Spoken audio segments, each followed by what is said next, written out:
I think the only other time I've seen as much greed in the car dealership space, okay, was when my friends, there's quotes there on purpose, and I would log on to each other's RuneScape account like at 3 o'clock in the morning on a Friday night to steal like the Abbey Whips and the Mystic Robes from each other and claim that they were hacked because, you know, that was what we did as kids. They weren't hacked. I died in PvP and needed another Gmall and I'm taking your money, okay? But unlike our ability as children to control our urges, dealerships have no issue looking like an absolute ass clown overcharging for cars. But I don't always think it's always bad. I'm Alex.Martini with 2 underscores on Instagram, and I want to chat a bit about why dealer markups are there and why they may not be the selfish entitled brat douchebag that most of us think. Now, thanks for watching, and let me know your thoughts on just what the hell you think is going on in the market below, because it's fun and I enjoy it, okay? You respond to me, I'll give you a Burke, okay? I'm still responding to legal comments, but I seriously can't thank you enough for the support you've given during this entire adventure in this new channel. It is insane. If you're looking to continue to support,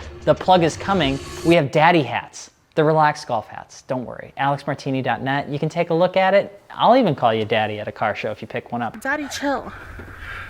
What the heck? If that's what you want, I'm here for you. Motor Biscuit, Jalopnik, Car and Driver, The Manual, and more are all spewing. They're raging about dealer markups. They're pissed, all right? The world is over. And just in Q1, the 2022 profit reports state that the average gross profit per vehicle is $6,244, which is 180% higher than the pre-pandemic times of 2019. The never-ending conversation of demand and supply of new cars is getting super exhausting. One would think when the top 2 manufacturers have over $590 billion in revenue by themselves, and Nvidia shares are as cheap as Bitcoin before it went viral in 2020, you would think that maybe just money's not real and nothing of this makes sense. To further paint the picture with some Crayola crayons, all right, the total US supply of available unsold new vehicles as of June of this year held at 1.12 million units, or about 38 days of supply according to COX Auto Inc. Sourced! All right, with the average listing price of $46,000. This is about half of where we were in 2020, when inventory held at 2.65 million vehicles and 70 days of supply.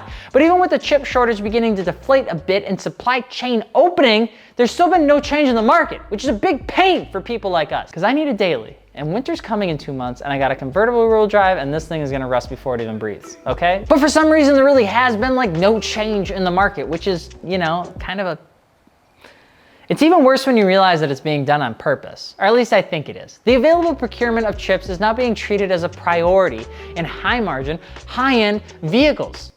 Just the good stuff, okay? Not much of a surprise to think that 100% of people would rather sell one thing and make $10 than sell 10 things at $1 profit per piece if everyone is banging at your door to buy it. So I get it, I understand why. Still pisses me off, and regardless on how shitty or almost pharmaceutical company this market is currently feeling right now, it's the unfortunate truth. Just get over it. So before we go and get angry at dealerships for markups, understanding that these dealers are really only getting the higher end, higher margin cars out of the gate is already forcing consumers up a level if they want to purchase a new car. And yes, this also includes trims of base model cars. Now, the proof is in the applesauce pudding, because 18% is the new number of new vehicle sales made up by the luxury segment, with record low incentives being provided to consumers to buy the actual cars. The dealerships, mate. The manufacturers have just as much to blame as the cars, like, before they even hit the lot. Dealers can only sell what they get their hands on, and a lot of times these manufacturers are really screwing the old pooch.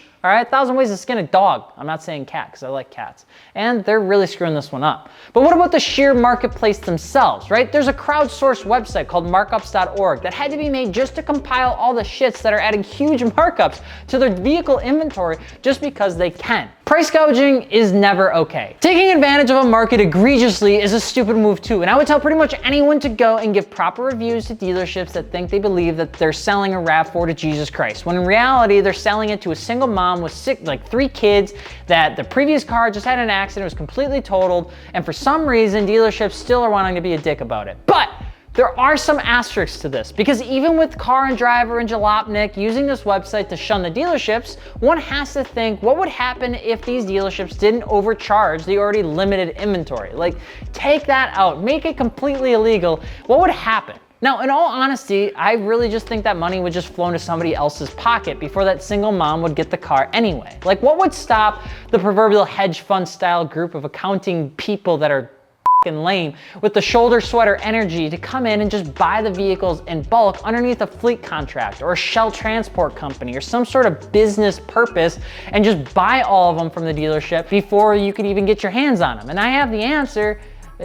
No one would stop them. Like, if you've tried buying a home in the past year or so, you know exactly what I'm talking about. In general, like 25% of the housing market have cash offers right now. Cash offers are typically either from the ultra wealthy people or hedge funds that use money they took from the stock market on loan to buy houses in certain areas based on development, income increases, or quote, I just got a feeling reasons. That's why money's not real right now. But in the past year, that number soared to 33% of total offers being cash. And one of the primary protective factors that should help people like us against the Vecna-style asshole is the appraisal contingency on homes. Now, I'm kind of getting off kilter here, but if you want to buy a home for $200,000, but it's only worth $150,000, the bank will only finance $150,000. This tool has helped keep overheating of markets at bay for the most part. And that was until the Karens of the housing market got together and created waivers that nullify this contingency and allow people to pay whatever they want for a property, even if it's not worth it,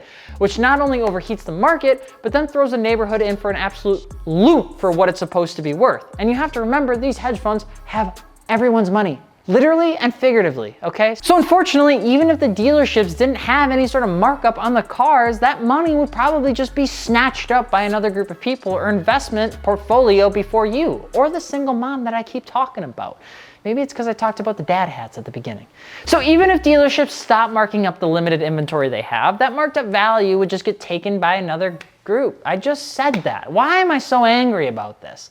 So how do you get around it? So sure, you can find the dealers that don't have a markup, which is probably the safest and easiest bet. Maybe you got a really good relationship with your local mom and pop dealership, which is a good thing. Proud of you. Now do that with a restaurant too.